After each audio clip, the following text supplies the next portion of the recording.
exactement 7h sur l'ensemble du réseau synchronisé de Zik FM, Chimère Diop, Birahim Touré. Bon réveil matinal. Les titres de cette édition: vaste chamboulement dans la police, le chef de l'État change tout ou presque, l'OCTIS, la direction des passeports, les renseignements généraux et l'école de police, entre autres, des changements qui interviennent à la veille de la passation de service entre Anas Mouffaï et le tout nouveau directeur général de la police, Omar Mal, prévu ce jour. La traque des biens supposés mal acquis va se poursuivre. Avertissement de la coalition Benno Siggil Sénégal. Les souteneurs de Macky Sall se félicitent de la confirmation de Modou Diagne Fada à la tête du groupe parlementaire des libéraux à l'Assemblée nationale. Ils étaient face à la presse hier après-midi. La bataille de l'Assemblée nationale, justement, a fini de faire tomber beaucoup de masques. Le camp de l'opposition et celui du pouvoir se distinguent de plus en plus. Il est aujourd'hui quasiment plus possible de se dire neutre ou de mener un travail souterrain. C'est la chronique politique de ce jour. À suivre, la page des sports, comme tous les matins, ce sera avec Lamine Gueye, la revue de la presse de Fabrice Guéma, en fin d'édition. Bienvenue à toutes et à tous. C'est ce mardi matin qu'Anas Mouffaï passe le témoin à Omar Mal. Le nouveau directeur général de la police sera officiellement installé par le ministre de l'Intérieur au cours d'une cérémonie à l'École nationale de police. Omar Mal qui prend service au moment où la police connaît un vaste mouvement. Plusieurs directions changent de patron à la faveur du Conseil des ministres qui s'est tenu hier sous la présidence du chef de l'État, Simon Faye. Anas Mouffaï parti, les rôles et les responsabilités changent au sein de la police nationale. Le commissaire Abdoulaye Diop, chef du service régional de la sécurité publique et commissaire central de Dakar, hérite du poste de directeur général de la sécurité publique laissé par Omar Mal, le tout nouveau patron de la police nationale. Mam Seydou Ndour quitte l'office central de répression du trafic illicite de stupéfiants et atterrit à la direction de la police des étrangers et des titres de voyage où il remplace Moustapha Eliman Sall, admis à la retraite. Le nouveau patron de l'OCRTIS est le commissaire Idrissa Cissé, jusque-là chef du service régional de la sécurité publique et commissaire central de Thiès. À la direction de la surveillance du territoire, Pierre Mendy, chef du service régional des renseignements généraux de Dakar, prend la place de Matar Diop, nouveau coordonnateur national du comité interministériel de lutte contre la drogue, à la place de Pape Mafal Ndiaye, à la retraite. Bruit de chaises musicales également au groupement mobile d'intervention. Ousmane Gueye quitte la direction du GMI pour l'école nationale de police et de la formation permanente. Il cède le fauteuil à son adjoint Amadou Amadilam. Dembassar, désormais ex-directeur de l'école de police, est admis à faire valoir ses droits à une pension de retraite. Et nous parlons de la lutte contre l'insécurité à Dakar. La gendarmerie a initié ce week-end une vaste opération à Dakar et Rufisque pour venir à bout des agressions, notamment à bord de motocyclettes et aussi des débits de boissons au clandestin. Sahal Diam, c'est le nom de l'opération qui a permis l'immobilisation de plusieurs véhicules, motocyclettes et une saisie importante de quantité d'alcool et du matériel de sonorisation. Evelyne Mandjouba. Sahel Diam, c'est le nom de l'opération qui a réuni le week-end dernier les compagnies de gendarmerie de Dakar, Rufisque et des transports aériens. Leur cible, les motocyclistes qui se sont signalés dans le vol à l'arraché. Un pilote qui supporte un camarade et à vive allure qui viennent chiffrer soit son sac d'ordinateur ou un objet précieux d'un pays citoyen qui s'en va. Alors le mode opératoire, c'est que quand les voleurs arrivent à hauteur de leur victime, du fait de la vitesse, cette dernière est obligée de lâcher prise. Donc c'est pour lutter contre cette forme de banditisme. Au total, 479 motocyclettes ont été immobilisées pour diverses infractions ainsi que 28 véhicules. Les débits de boissons clandestins implantés entre Ouakam, Ngor et Yoff le long de la façade maritime ont également été visités. Vous avez vu les caisses de boissons qu'on a saisies d'une personne qui n'a aucune licence administrative, aucune autorisation et qui pourtant se permet d'exploiter nos débits de boissons et qui favorise l'usage de la drogue et la prostitution. Cette opération se répétera pour lutter contre l'insécurité à Dakar. Et puis, nous parlons toujours d'insécurité avec les questions de sécurité et de paix au menu d'un séminaire de 4 jours dans la région de Kolda, initiative de l'Union des radios associatives communautaires qui veut faire des journalistes et animateurs des radios communautaires de la région des vecteurs de messages qui favorisent la cohésion sociale. L'URAC, appuyé par l'ambassade des États-Unis au Sénégal, va ainsi éviter au Sénégal les crises comme celle qui ont récemment secoué le Burkina Faso ou d'autres pays de la sous-région. Daouda Gueye est le secrétaire général de l'Union des radios associatives communautaires. Il s'en explique au micro de Pape Kadjelibati. La question de la paix et de la sécurité au sud du Sénégal, c'est une problématique majeure. Comme vous le savez, les problèmes en Casamance, donc les populations ont le devoir et l'obligation de comprendre ces questions-là. Donc c'est la raison pour laquelle nous, en tant que radio communautaire, nous avons voulu que nos journalistes et nos animateurs en parlent, mais d'abord qu'ils en connaissent les enjeux, les fondamentaux de cette problématique. C'est pourquoi nous sommes ici à Kolda pour organiser un atelier de renforcement de leurs capacités, de leur habileté et de leur connaissance pour produire des émissions de qualité, des émissions intelligibles pour nos communautés, faciles à comprendre pour que ces enjeux soient connus par l'ensemble des populations. Il ne s'agit pas d'être seulement formé, mais il s'agit de pouvoir communiquer sur ces questions, faire des reportages, des magazines, des émissions pour les populations, de telle sorte que ces populations puissent comprendre ces enjeux. Zik FM Ziguinchor, 93.2. Parlons politique. Que les présumés détourneurs de deniers publics se le tiennent pour dit. La traque des biens, supposés mal acquis, va se poursuivre. C'est un avertissement de la coalition Benno Siggil Sénégal. La coalition membre de la mouvance présidentielle était face à la presse hier après-midi, en face à face en marge de sa rentrée politique. Ibrahima Badiane, coordinateur de cette coalition, nous l'explique au micro de Neydi Menda. Donc à se préparer, parce qu'on ne renonce pas à ça. On n'a jamais renoncé et on ne renoncera jamais. C'est pas parce qu'il y a eu ce débat-là à l'Assemblée nationale, ce débat puant à l'Assemblée nationale, que les gens pensent qu'ils peuvent nous contrer, qu'ils peuvent nous obliger à... Non, on ne le fera pas. Tous les gens qui ont eu à bouffer l'argent du peuple sénégalais, mais ils vont le sortir. Ils rendront ça jusqu'au plus petit centime. Donc que les gens sachent qu'ils ne peuvent pas nous faire peur. Nous ne sommes pas des gens à avoir peur. Personne ne peut nous faire peur. Au moment où ils étaient tout puissants, ils ne pouvaient pas nous faire peur à plus forte raison aujourd'hui. L'État, c'est toujours l'État. Les policiers qui étaient là sont toujours là, casqués, avec les mêmes matraques, la même tenue, amorçant avec les mêmes véhicules. C'est ça, la même logique, le même droit, la même loi qui est toujours là. Rien n'a changé. Et puis nous parlons toujours politique avec Ibrahima Badiane et la coalition Benno Siggil Sénégal qui se félicite de la confirmation de Modou Diagne Fada à la tête du groupe parlementaire des libéraux à l'Assemblée nationale. Les leaders de la mouvance présidentielle déplorent cependant les incidents lors de l'ouverture de la session unique mardi dernier dans l'hémicycle à la place Soweto. Compte rendu Neydi Menda. Les mots ne manquent pas aux membres de la coalition Benno Siggil Sénégal pour qualifier les nombreuses attaques dont fait l'objet le président de l'Assemblée nationale, Moustapha Niasse. Thierno Ndiaye, porte-parole du jour. Le président de l'Assemblée nationale, c'est une institution, comme le président de la République, c'est des institutions. Mais le traité de tous les noms qu'il n'importe pas de rappeler ici, je pense que c'est très regrettable et c'est très irresponsable. La confirmation de Modou Diagne Fada à la tête du groupe parlementaire des libéraux, une victoire selon Benno Siggil Sénégal. Un jeune comme Modou Diagne Fada puisse avoir raison sur un vieux comme Abdoulaye Wade. Le député, il est libre. Il ne peut pas avoir d'autorité politique d'un leader sur un député. On a vu le président du groupe sortant du PDS en 2005 avec l'inculpation d'Idrissa Seck danser et autres actes qu'il n'importe même pas de rappeler. Le député de l'AFP de préciser que c'est le règlement intérieur de l'Assemblée nationale qui a tranché tout en défendant le pouvoir. Zator Maï. La Bible ou le Coran de l'Assemblée nationale, c'est le règlement intérieur qui, en la matière, a eu justement à éliminer certains et à confirmer d'autres. Parce que il faut être clair, de quoi s'agit-il? D'une modification? Mais non, le pouvoir, c'est quoi le pouvoir? La hausse du budget de l'année 2015, l'admission du Sénégal au Conseil de sécurité, entre autres succès aux yeux des leaders de Benno Siggil Sénégal. Ils ont également salué les efforts du président dans le domaine de l'éducation. Modou Diagne Fada restera président du groupe parlementaire. Même si les députés libéraux démissionnent de sa liste, il va conserver son poste jusqu'au prochain renouvellement du bureau de l'Assemblée nationale. C'est l'avis de son camarade député Zator Mbaye de l'AFP. Ce dernier explique par ailleurs que les éventuels démissionnaires seront dès lors des non-inscrits et ne pourront intégrer aucun autre groupe parlementaire selon le règlement intérieur de l'Assemblée nationale. Le député était devant notre micro.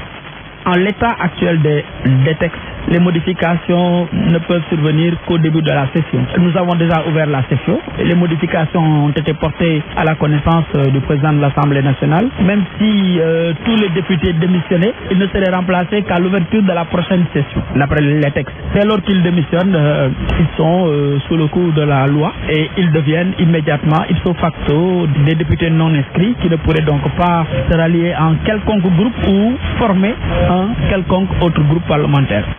Et puis nous parlons de la chronique de ce mardi avec les actes qui sont vraiment plus expressifs que les paroles, pour dire que la bataille de l'Assemblée nationale a fini de faire tomber beaucoup de masques. Le camp de l'opposition, celui du pouvoir, se distingue de plus en plus. Même les muets, comme le professeur Ibader Thiam, le député Ousmane Ngom ou encore Khadim Toun, sont désormais situés dans le jeu. Quasiment plus possible de se dire neutre ou de mener un travail souterrain.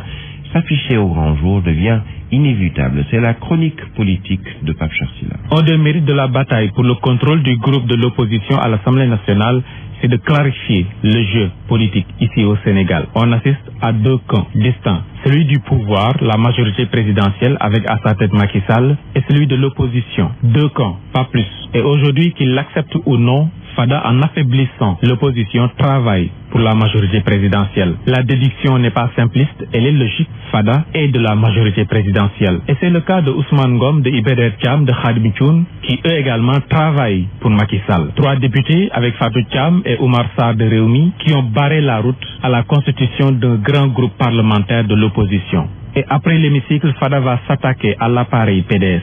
Là également, il est parti gagnant. Aucun appui possible pour le PDS au niveau des tribunaux. Visiblement désespéré, l'ancien président de ce même groupe parlementaire libéral et démocrate, Doudou Wade, appelle ses camarades libéraux à en venir aux mains, littéralement agresser Mody Diagne Fada et Ibader Thiam. S'il est vrai que la violence a toujours fait partie de la politique ici au Sénégal, la meilleure solution pour cette opposition, présentement, c'est s'unir, faire bloc, oublier les formations politiques et renforcer leur grand cadre. C'est une obligation, un acte de survie face à un Macky Sall, leader de l'APR, décidé, comme il a eu à le dire d'ailleurs, à réduire cette opposition à sa plus simple expression, c'est-à-dire presque à néant. Dans le reste de l'actualité, la polémique continue autour de la passerelle qui s'est affaissée sur l'autoroute à péage à hauteur de Rufisque. Pour le coordinateur du mouvement En L'air Alaska, lui, il est inadmissible qu'elle ne soit toujours pas réparée, car Eiffage, une société française, n'oserait pas le faire en France. À Marseille, de dire que les sociétés françaises coûtent trop cher à notre pays, et cela au détriment des populations et des usagers, notamment de l'autoroute à péage. Simon Faye a recueilli ses propos. Les sociétés françaises coûtent cher au peuple sénégalais. Comment on pouvait imaginer que l'État du Sénégal soit actionnaire majoritaire au niveau de l'autoroute à péage et que l'argent est encaissé par Eiffage? C'est inacceptable. Après l'arrivée de Macky, cette même société bénéficie de l'octroi du deuxième tronçon de l'autoroute à péage. Elle va même bénéficier du troisième tronçon de l'autoroute à péage au détriment des Sénégalais. Sans compter maintenant ces dégâts collatéraux. L'autoroute à péage, c'est pas éclairé, sans parler maintenant des corbillards et des ambulances qui payent. Et que l'autoroute coûte cher. Entre Dakar et Djamnyadji, tu payes 1500 francs. Mais c'est inacceptable avec cette passerelle qui a été endommagée. Et jusqu'à présent, rien n'a été fait. Cette société n'ose pas le faire en France, mais c'est ici le Sénégal. Il faut que l'État du Sénégal respecte son contrat avec Eiffage. C'est une société qui nous coûte cher, et ça, c'est anormal. Et puis, toujours concernant la banlieue, les populations de Medina Fass-Mbao dans la commune de Diamaguène-Sicap-Mbao dénoncent leur mal vivre. Elles font face à plusieurs maux qui ont pour nom inondation et insalubrité à insécurité. La route Tali-Caro, principal axe qui facilite la mobilité des milliers de personnes, est toujours inondée. Les eaux de pluie sont mélangées aux eaux de fosses septiques, ce qui inquiète surtout les riverains qui craignent pour leur santé. Reportage Younous Abalde. Les riverains de la route Tali-Caro à Medina Fass-Mbao n'en reviennent toujours pas. La route est inondée depuis les dernières fortes pluies. Elle est pleine d'eau verdâtre, salée et puante. Il faut patauger ou marcher équilibré sur les briques pour éviter de tomber dans les eaux. Une situation que les riverains vivent amèrement. Makanouad. L'eau est mélangée avec l'eau des fosses. Ça risque d'amener des problèmes sur le plan sanitaire. Cette route est un axe stratégique. Elle relie Thiaroye à Medina Fass-Mbao en passant par Samsam. Pour arriver ici, ce n'était que 100 francs. Maintenant, comme que les voitures ne peuvent plus passer ici, le tarif est à 200 francs. Khadi Diong est lui aussi très remontée. Elle a du mal à comprendre pourquoi jusqu'à présent cette eau n'est pas pompée. L'autre conséquence de cette inondation permanente, c'est la recrudescence des agressions. Les femmes sont la cible des malfaiteurs. Je suis sorti de chez moi, un homme m'a poursuivi. Il voulait m'agresser. Je suis parti dans une maison maison pour qu'ils viennent me secourir. Dans cette partie de la commune de Diamaguène, cette route n'est que l'arbre qui cache la forêt, car beaucoup de maisons sont encore dans les eaux. La solution définitive, vraiment, c'est de faire une canalisation. Les maires de la ville de Pikine, les maires de la commune de Diamaguène et autres autorités compétentes sont informés de la situation, mais elles n'en font pas une priorité, regrettent les riverains de la route Talikaro. Diamaguène Sikambao, Younousa Bandé, Zik FM. 92.4. Nous nous rendons justement à Saint-Louis où les résidents des alentours de la digue de Pikine continuent de vivre le calvaire des ordures qui sont déposées près de leur concession. Ces derniers pointent du doigt les autorités municipales de la ville et les accusent d'être les principaux responsables de cette situation pour avoir autorisé l'implantation de ce dépotoir sous leurs fenêtres. Correspondance à Saint-Louis, Babacar. Les populations riveraines de la digue de Pikine continuent de dénoncer la présence des ordures dont la municipalité a autorisé le déversement au niveau de leur quartier. Sougou habite les environs. La digue est très sale. Et ce qui a surtout causé cela, c'est l'implantation du dépotoir sauvage, bâti par la mairie. Et comme vous l'avez vu, c'est tout Saint-Louis pratiquement qui vient déverser ces ordures ici. Ce qui a causé des conséquences énormes au niveau de l'environnement, au niveau de la santé publique et au niveau pratiquement des populations. Les habitants de ce quartier, très éprouvés par l'odeur nauséabonde, ont souligné les maladies et autres désagréments que ces ordures ont causés dans leur environnement. Les enfants souffrent énormément de maladies chroniques. Les femmes ne peuvent plus, en tout cas aujourd'hui, faire le linge jusqu'à ce qu'il soit propre, parce que tout simplement il y a les mousses qui viennent en tout cas enrôler les habits. Et ce qui est beaucoup plus dramatique en ça, c'est qu'on ne voit pas d'autorités qui viennent souvent même s'inquiéter de la situation. Ce qui est alarmant. Aujourd'hui, très en colère, ils interpellent à nouveau l'autorité de la ville. Une demande d'audience a même été adressée au président Macky Sall pour régler ce problème. Ailleurs, à l'université Alioune Diop de Bambey, qui a abrité l'édition 2015 du séminaire Armoire de TP Physique organisé par la Conférence internationale des responsables des universités et institutions scientifiques d'expression française et le département de physique de l'UFR des sciences appliquées et des technologies de l'information et de la communication de l'université, un rendez-vous d'intellectuels scientifiques qui vise à relever l'enseignement de la science. Compte rendu Abdoulaye Diagne. L'université Alioune Diop de Bambey était le lieu de rendez-vous des chercheurs de différents pays. À cet effet, l'expérience des armoires de travaux pratiques est partagée. Professeur Moussa Dian est le directeur de l'UFR SATIC.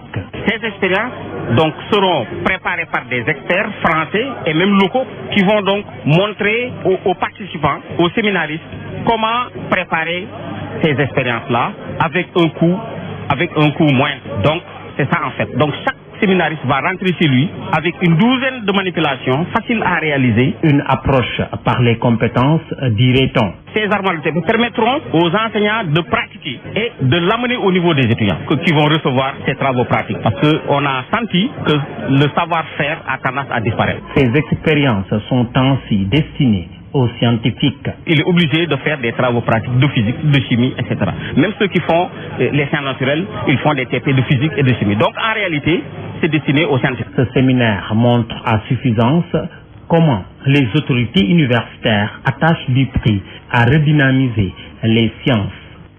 Abdoulaye Diagne, Bambey, Zik FM. Nous terminons avec la santé. Le directeur de l'Agence de la couverture maladie universelle se félicite de l'engouement des populations noté pour le programme sanitaire du président de la République en tournée dans la zone centre du pays.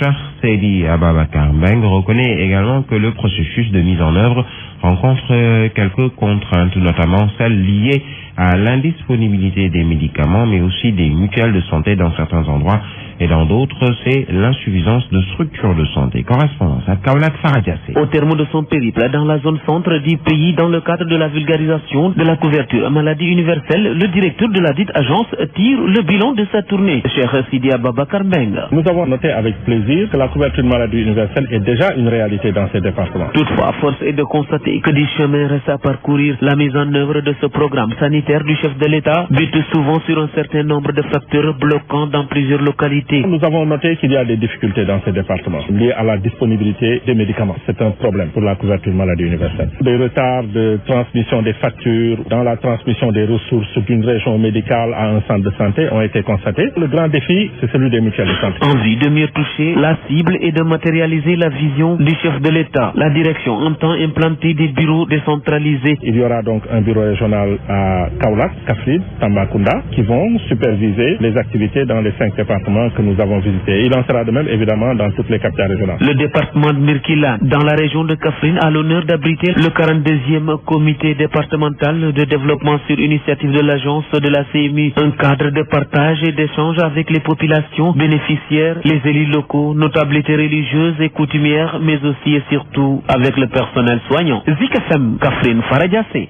Zik FM, Touba, 93.8.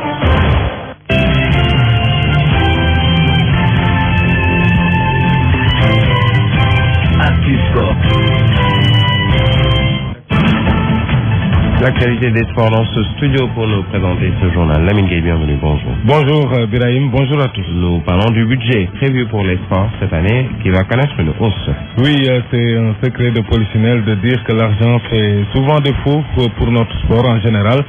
Eh bien, cette année, l'argent va augmenter si on se base sur le projet de budget arrêté. Il était à hauteur de 5 milliards l'année dernière. Il va croître jusqu'à 9 milliards. Cette fois-ci, près de 4 milliards de plus. Une augmentation encore faible par rapport aux promesses du candidat Macky Sall qui s'était engagé pour 1% du budget national. Synthèse de ce présent budget avec Aïcha Kamara. Avec une hausse d'un peu plus de 4 milliards pour le département des sports. 2016, une année budgétaire qui peut profiter aux sportifs sénégalais. 2,5 milliards pour un stadium moderne de basketball. Une enveloppe de 500 millions de nos francs pour une arène nationale de lutte et pour le football. 3 nouveaux stadiums régionaux à Kaffrine, Kédougou et Sédhiou. Encore très loin du 1% du budget national promis par le président Macky Sall. Celui de 2016 a tout de même le mérite de vouloir régler les urgences du moment en infrastructures sportives, mais également dans la gestion des compétitions internationales, où on note une augmentation de plus d'1,5 milliard dans les prévisions. 2016, un ministère des Sports qui, à défaut d'être bien servi, se voit sérieusement pris en compte dans les orientations budgétaires. Voilà donc le budget pour le sport qui va connaître une hausse de près de 4 milliards. Au football, le niveau de notre football local en jeu samedi contre la Guinée. Oui, c'est le moins que l'on puisse dire sans mettre la pression sur qui que ce soit. Juste rappeler que le Sénégal, déjà absent de la dernière édition pour avoir été éliminé par la Mauritanie, cette fois-ci rien n'est encore joué puisque derrière il y a la match retour de samedi à Dembo Diop, mais les choses sont mal engagées avec cette avance de 2 buts de la Guinée. Pourtant, c'est l'ère du professionnalisme depuis 6 ans déjà dans ce pays, mais dans les deux cas, on est mis en difficulté à chaque fois par des championnats dits amateurs, que ce soit la Mauritanie ou la Guinée. Alors se posera forcément le niveau de notre football local si on n'arrive pas à Rwanda 2016. Le Rwanda 2016 qui est simplement le rendez-vous des meilleurs foot locaux du continent. Alors FIFA, le comité exécutif en réunion sans Blatter ni Platini. Oui, une véritable première, une réunion du comité exécutif de la FIFA sans 7 Blatter.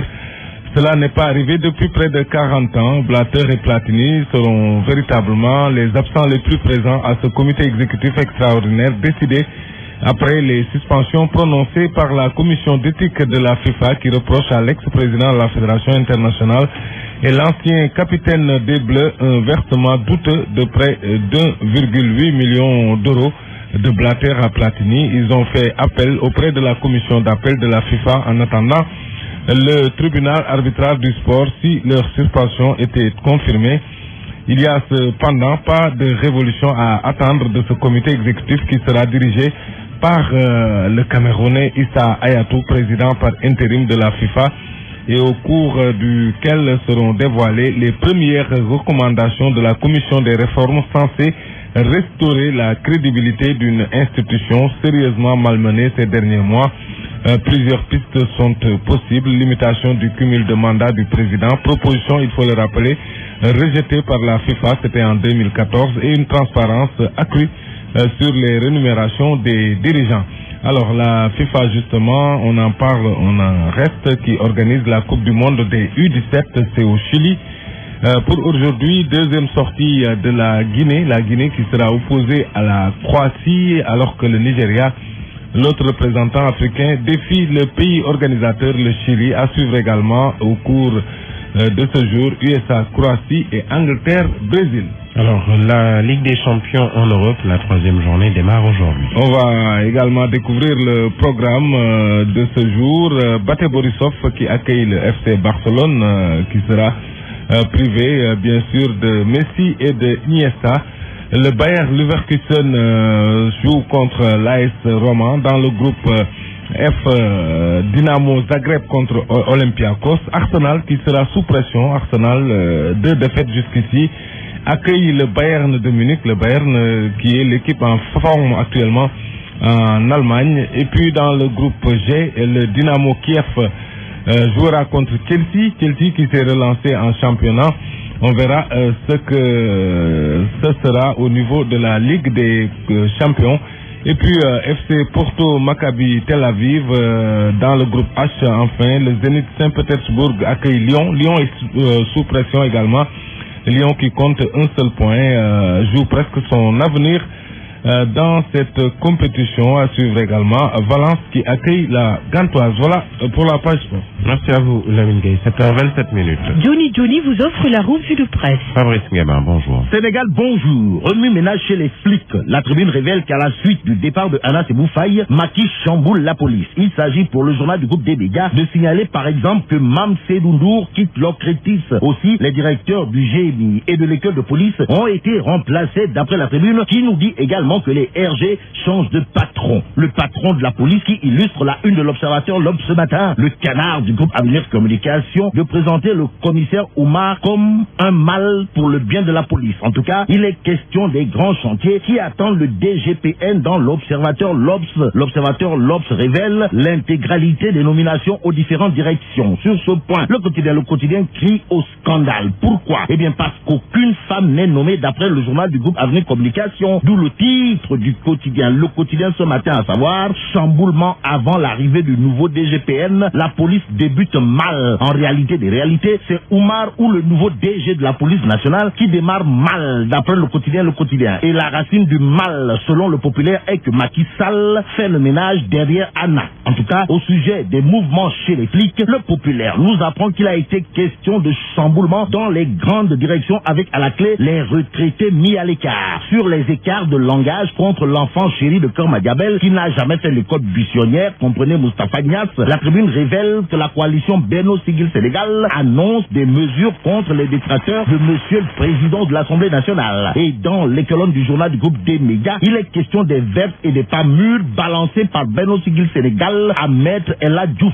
au sujet des attaques de Doudou Wade contre Moustapha Niasse ou l'enfant chéri de Keur Madiabel qui n'a jamais fait l'école buissonnière. C'est l'honorable député Zator Mbaye, alias Zatson Mbaye, qui s'approprie de l'adage courte queue se paie par courte queue. D'après la tribune, le journal du groupe des médias renseigne que selon Zator Mbaye, Doudou Wade n'a absolument rien à dire. Comprenez, doit se taire et se terrer parce que tout le monde entier l'a vu danser en 2005 à l'Assemblée nationale après l'inculpation de Idrissa Seck. Et c'est à cul sec que ceux qui sont inculpés pour enrichissement illicite vont voir le calice jusqu'à la lie si on en croit Benno Siggil Sénégal dans le populaire. Le journal, au sujet de la traque des biens mal acquis, nous informe en effet que Niasse et compagnie militent pour une traque sans répit. En tout cas, les accusés n'ont qu'à se préparer parce qu'on ne renoncera pas, on n'a jamais renoncé et on ne renoncera jamais, dixit le coordonnateur de Benno Siggil Sénégal dans le populaire. Le journal du groupe comme c'est de noter d'autres propos de Ibrahima Badiane, à savoir tous les gens qui ont eu à bouffer l'argent du peuple, ils vont le sortir. Le sortir comment et par où? En tout cas, wait and see. Bon, voyons voir, comme le disait l'aveugle à un sourd-muet, avec l'observateur l'Obs qui s'intéresse à la question des retrouvailles Wade Macky. À ce sujet, le PDS est partant, tandis que l'APR semble peu emballé, explique l'observateur. L'Obs, dans le journal, c'est Wade qui déclare « On m'a demandé de faire des prières pour sauver le monde ». Au même moment, Réumi Quotidien nous informe que Fada Moubigagne est sur le point de perdre la bataille parce que lâché par les cadres et les fédérations du PDS. Au PDS, l'As Quotidien affiche le point de vue de Habib Sy sur le bras de fer entre libéraux, à savoir Fada peut créer un PDS bis et semer la confusion. Au même moment, le Populaire renseigne que Fada commet un pool d'avocats dans le cadre de la bataille juridique entre loyalistes et réformateurs. En tout cas, Modou Diagne Fada va envoyer un huissier chez Oumar Sarr et Abdoulaye Faye ce mercredi, révèle le Populaire. Grand place pendant ce temps affiche la prédiction du Khalif de Darou Marnane, à savoir Macky Sall sera réélu dès le premier tour. Bon, restons avec Grand Place pour terminer. Le journal parle de 3000 grossesses à l'école depuis un an. 3000 grossesses à l'école depuis un an. Grand Place informe que l'ASBEF brandit un code d'éthique pour les profs. 3000 grossesses à l'école depuis un an. La question c'est, on est où là? En tout cas, le chemin de l'école ou la maternité, il faut choisir. Que retenir sinon? Choisir ou ne pas choisir, c'est toujours choisir. Raison pour laquelle moi je choisis de dire...